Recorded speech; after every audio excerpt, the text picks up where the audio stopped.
जय महाराष्ट्र मित्रांनो, मी महेश बनकडे स्वागत करतो आहे माझ्या छोट्याशा मिनी ब्लॉगमध्ये. म्हणजे 362 दिवसाचा चॅलेंज घेतला आणि त्याच्या म्हणला 69वा दिवस. आज तुम्हाला ब्लॉग पाहण्यामध्ये बहुत मजा येणार आहे.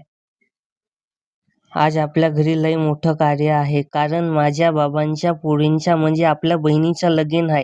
तर चला मग आपण बघूया काय काय राडा चाललंय ते. लग्नाच्या मांडवात आल्यावर तर काय विचारूच नका, सगळीकडं झकास रोषणाई अन फुलांची सजावट केली होती. वरातीत तर घोड्यांचा नाच न मित्रांची धिंगाणा बघून जीवाला लय बरं वाटलंय. नवरदेव न नवरीची एंट्री तर एकदम थाटातच अन फटाक्याचा आवाज झाली बघा. चला तर मग लगीन उरकलं, पोरगी सासरी गेली अन आता मी बी पोटभर जेवून घराकडे आलोय. कसा वाटला आजचा व्लॉग? गावरान व्लॉग आवडला असेल तर नक्की कमेंट मध्ये सांगाल. न फॉलो करायला विसरू नका. चला मग टाटा, बाय बाय.